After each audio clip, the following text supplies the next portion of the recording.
నిన్ను నా బిడ్డని చూశాక నా భారం అంతా తగ్గిపోయింది. ఎంతమంది ఎంత ఓదార్చినా నాకెంత తృప్తి అనిపించలేదే. ఇంకా చాలు వింధ్య. అత్తయ్య కోపడుతుంది. నువ్వు బయలుదేరు. నీ బిడ్డని తీసుకుని వెళ్ళపో. నా బిడ్డ? ఎవరే నా బిడ్డ? ఈ బిడ్డ నీ బిడ్డే కదా? ఏం మాట్లాడుతున్నావే? ఇంత జరుగుతున్నా కూడా నా స్వార్థం నన్ను చూసుకోమంటావా? కన్నీళ్లు నీకు మిగిల్చి ఆనందాలు నన్ను మూటగట్టుకుని వెళ్ళమంటావా? వద్దు సంధ్య, జరిగిందేదో జరిగిపోయింది. ఇప్పుడే నేను ఇంటికి వెళ్ళి అత్తయ్యకి మావయ్యకి అందరికీ ఈ విషయం మొత్తం చెప్పేస్తాను. ఈ బిడ్డ నా బిడ్డ కాదు, సంధ్య బిడ్డ అని నేను అందరికీ చెప్పేస్తాను. వింధ్య, ఏం ఆలోచిస్తున్నావు నువ్వు? సమయానికి ఇంట్లో ఎవరు లేరు కాబట్టి సరిపోయింది. ఇప్పుడు నువ్వు వెళ్ళి నిజం చెప్తే మీ అత్తగారు కాదే, మా అత్తగారు కూడా నన్ను క్షమించరు. ఇద్దరి జీవితాలు రోడ్డు మీద పడతాయి. పైగా నేను నీకు మాటిచ్చాను, మన స్నేహం మీద ప్రమాణం చేశాను, ఈ బిడ్డ ఎప్పటికీ నీ బిడ్డే అని. ఇప్పుడు నా బిడ్డ దూరమైందని మాట తప్పమంటావా? అది కాదు సంధ్య. ఇంకేం మాట్లాడుకు. మీ ఇంట్లో మా ఇంట్లో అందరూ ఒక నిర్ణయంలో ఉన్నారు. బిడ్డ ఉందని అక్కడ, బిడ్డ లేదని ఇక్కడ. ఇప్పుడు వాళ్ళకు నిజం తెలిస్తే ఈ బాధ కంటే ఆ బాధ భరించలేనితే. మనం వాళ్ళని మోసం చేశామని వాళ్ళు నిందించే మాటలు భరించలేనివి. నా బిడ్డ చనిపోయిందని ప్రిపేర్ అయి ఉన్నారు. ఇప్పుడు వాళ్లకు నిజం చెప్పి ఒక మోసగత్తెగా నేను మిగిలిపోలేనే. ఒక నిర్ణయం జరిగిపోయాక ఇంక వెనక్కి తిరిగి ఆలోచించకూడదు. అయినా నా బిడ్డ అయితే ఏంటి, నీ బిడ్డ అయితే ఏంటే? శరీరాలు వేరవ్వచ్చు, కానీ ఆత్మలు ఒక్కటే కదే. ఈ బిడ్డ పైన మీ అత్తయ్య ఎన్నో ఆశలు పెట్టుకునుంది. తన కన్న తల్లిలా ఫీల్ అవుతుంది. తన ఆశలు ఆవిరవ్వకూడదే. అందుకే ఈ బిడ్డను తీసుకుని వెళ్ళిపో. వెళ్ళిపో. వెళ్ళు వింధ్య.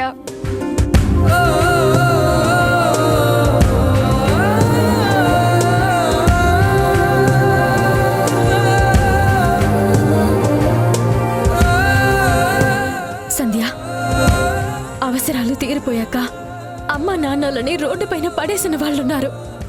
ఆస్తుల కోసం కొట్టుకునే అన్నదమ్ములు ఉన్నారు. స్నేహం కోసం తన మాతృత్వాన్ని త్యాగం చేసేవాళ్ళు ఎంతమంది ఉన్నారే? నాకు తెలిసి నువ్వొక్కదానివేనే.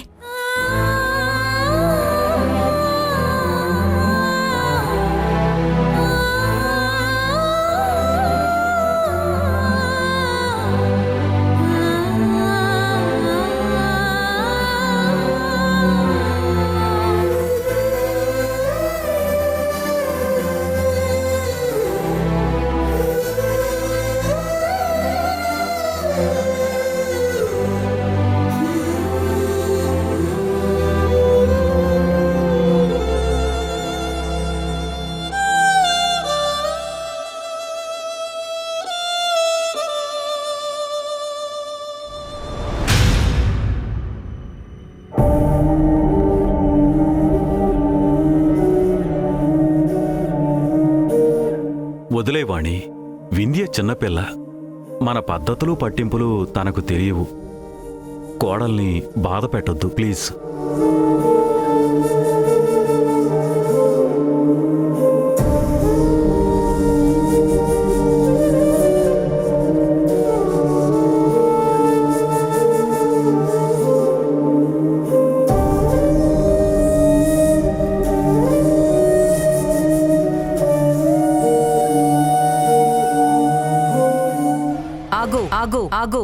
ఆగు.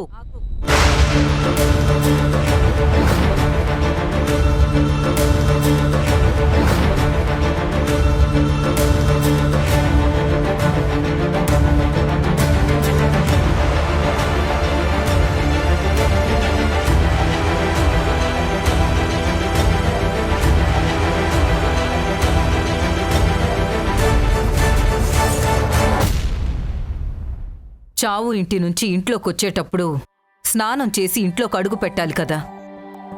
బంటే, నీళ్లు తీసుకురా. బిడ్డనివ్వు.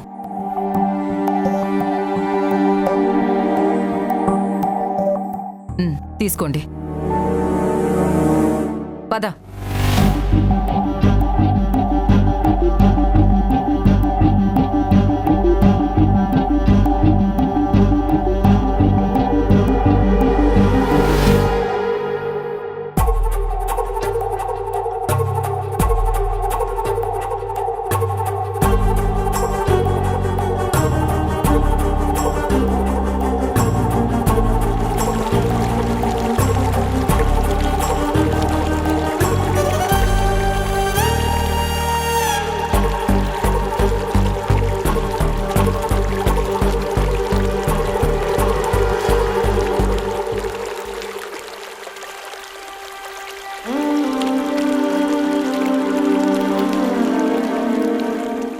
ఏమనుకుంటున్నావు నువ్వు?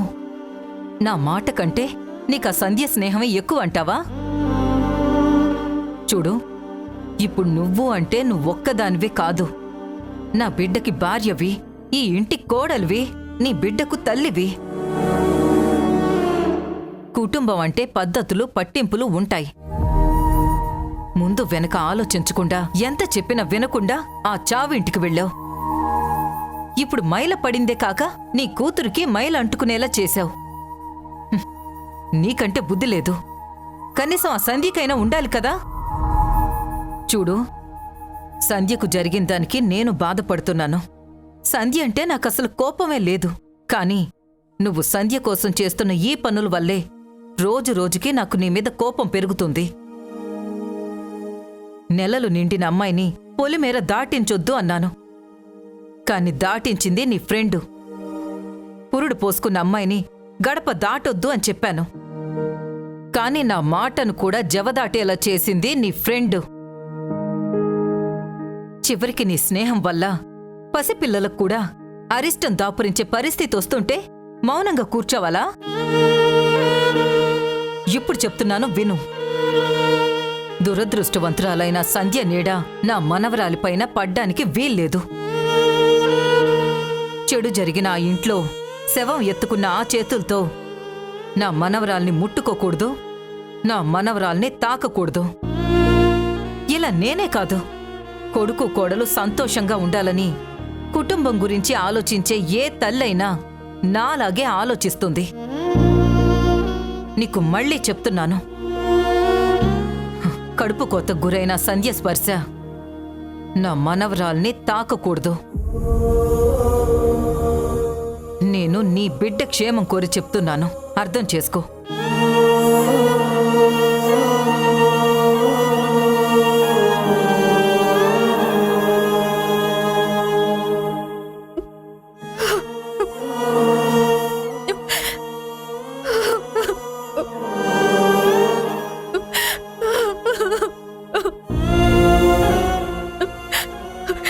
కన్న తల్లి నీడ కన్న బిడ్డకు శాపమా? భగవంతుడా, ఇలాంటి పరిస్థితి ఏ తల్లికి రాకూడదు. ఈ బిడ్డ సంధ్య బిడ్డే అయినా తన బిడ్డ స్పర్శకు కూడా నోచుకొని దురదృష్టవంతురాల నా సంధ్య.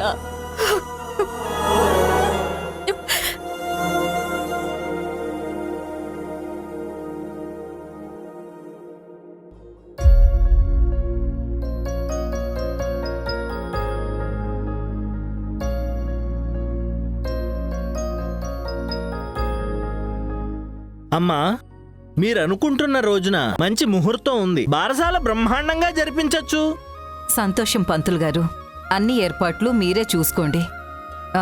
ఆ రోజు కావలసినవన్నీ మీరే తెప్పించండి. అలాగేనమ్మా.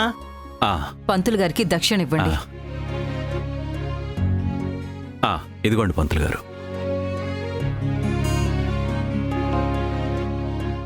అమ్మా, మరి నేను వెళ్ళొస్తాను. అలాగే పంతులు గారు. రాజేష్, చాలా రోజుల తర్వాత ఈ ఇంట్లో జరుగుతున్న శుభకార్యం ఇది. మీ ఫ్రెండ్స్ని, తెలిసిన వాళ్ళని అందర్నీ పిలు. ఫ్రెండ్స్ అంటే ఫ్యామిలీ ఫ్రెండ్స్, మందు తాగే ఫ్రెండ్స్ కాదు. ఆ, ఏమండి మనం ఇంకెవరినైనా మర్చిపోతున్నామా? ఇంకెవరున్నారు వాణి? వియంకుల వారికి నేను కబురు చేస్తాను. అమ్మా వింధ్య, మీ ఊరి వాళ్ళలో ఇంకా ఎవరినైనా మిస్ అయ్యామేమో ఒకసారి చూడు. అది అమ్మాయికేం తెలుసండి? నేను వాళ్ళ అమ్మా నాన్నలతో మాట్లాడతానులే. రాజేష్, ఎవ్వరికి ఎలాంటి లోటు జరగకూడదు. ఫంక్షన్ చాలా గ్రాండ్గా జరగాలి. అలాగే అమ్మా. సరే, వెళ్ళి పని చూసుకోండి.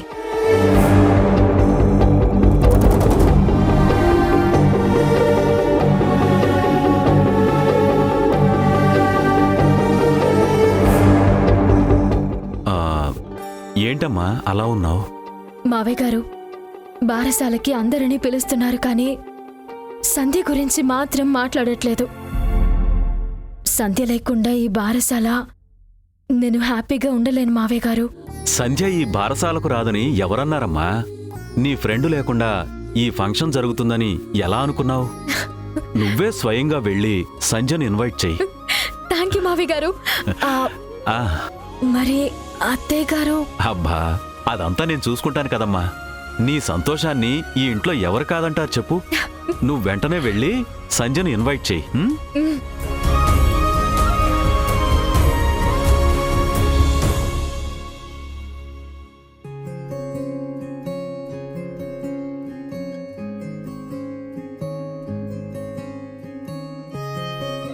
అమ్మా, నేను కాలేజ్కి వెళ్ళొస్తాను.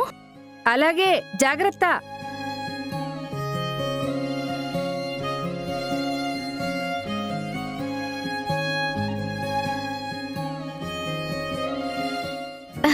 వింధ్య వదిన, ఏంటి సర్ప్రైజ్? అమ్మా, వింధ్య వదిన వచ్చింది. ఎలా ఉన్నావు వదిన? నేను బాగున్నాను శ్రీజ, నువ్వెలా ఉన్నావు? నేను బాగున్నాను వదిన. నా కాలేజ్కి లేట్ అవుతుంది, నేను వెళ్ళొస్తాను.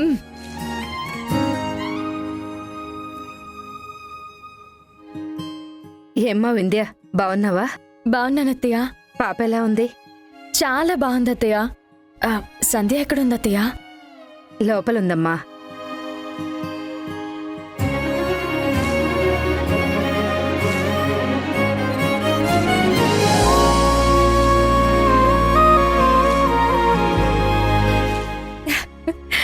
సంధ్య,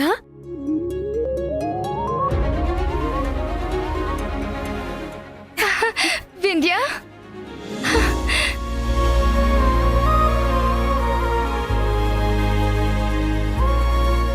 ఎప్పుడొచ్చావే? ఇప్పుడేనే నీకొక గుడ్ న్యూస్. ఏంటది? నీ కూతురికి బారసాలే, అది కూడా నీ చేతుల మీదుగా జరిపించాలి. ఏం మాట్లాడుతున్నావే? నా చేతుల మీదుగా పాపకి? వద్దు, నేను రాకూడదు. అయినా మీ ఇంట్లో మా ఇంట్లో ఎవరు హ్యాపీగా ఫీల్ అవ్వరు. ఏంటి నువ్వు నన్ను డిసప్పాయింట్ చేస్తావు? నువ్వు రాకపోతే ఫంక్షనే ఉండదు. మా మావయ్య గారు స్వయంగా వెళ్ళి నిన్ను ఇన్వైట్ చేయమన్నారు. అది కాదే వింధ్య, అశుభం జరిగిన ఇంటి నుంచి. సర్లే, పాపకి బారసాల క్యాన్సిల్ చేసేస్తాను. ఇప్పుడే మా మావయ్య గారికి ఫోన్ చేసి ఫంక్షన్ని క్యాన్సిల్ చేయండి అని చెప్పి బంధువులెవరిని రావద్దు అని చెప్పేస్తాను.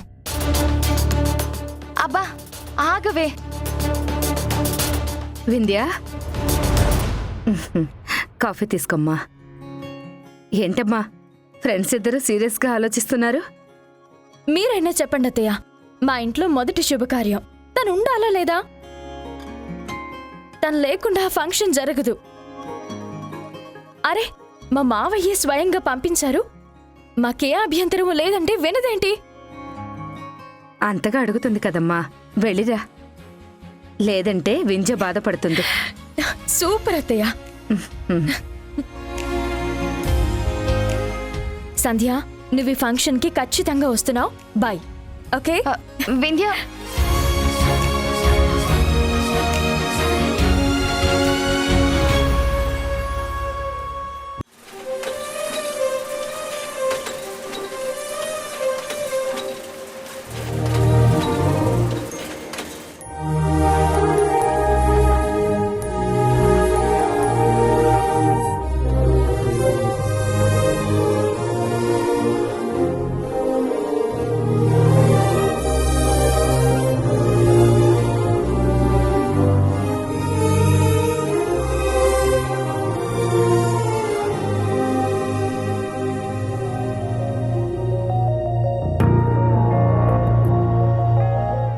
ఏమైంది సంధ్య అలా ఉన్నావు?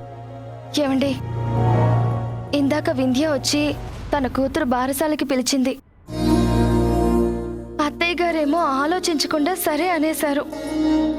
ఇంత జరిగాక నేను ఆ బారసాలకి వెళ్ళడం ఎంతవరకు కరెక్ట్ మీరే చెప్పండి. మన ఇంట్లో జరగాల్సిన శుభకార్యం ఆ ఇంట్లో జరుగుతుంది. అలా అయినా మంచిదే కదా. ఒక్క నిమిషం సంధ్య.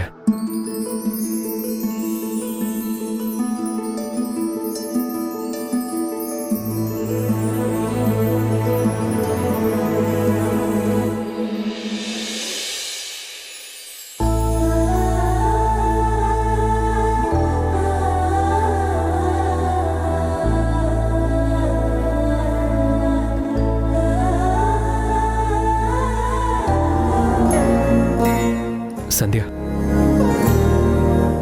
మన ఇంట్లో బారసాల రోజున నీకు మన పాప కోసం అని ముందుగానే నా చేతుల మీదుగా నేశాను.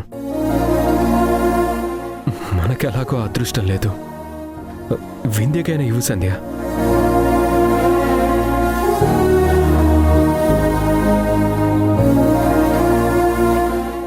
కనీసం మన పాపకి దక్కకున్నా వాళ్ళ పాపకైనా దక్కిందని ఆనందపడదాం. ఆడపిల్ల పుట్టాలని బలంగా కోరుకున్నాం. ఈ డ్రెస్ మన బిడ్డకేసుంటే చాలా బాగుండేది. వింధ్య బిడ్డకేస్తే మన బిడ్డకేసినట్టే కదా.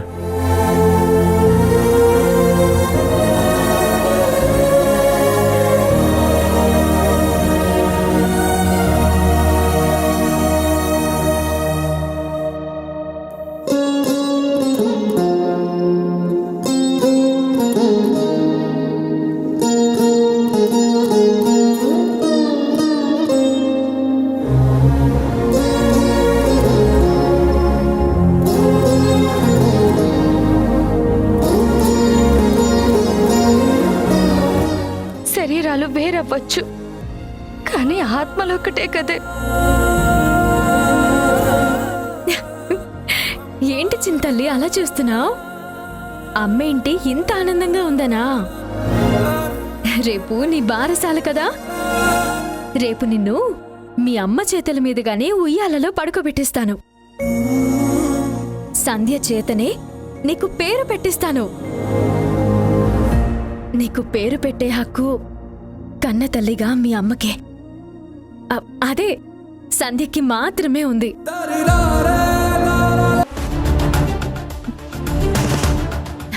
నా కోసం మీ అమ్మ చాలా త్యాగం చేసింది.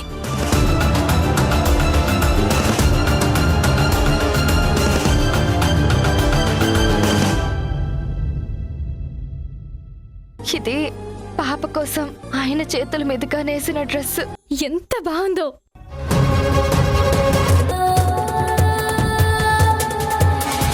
నాకు నచ్చని కలర్ నీ ఒంటి మీద ఉండకూడదు, ఈ ఇంట్లోనూ ఉండకూడదు.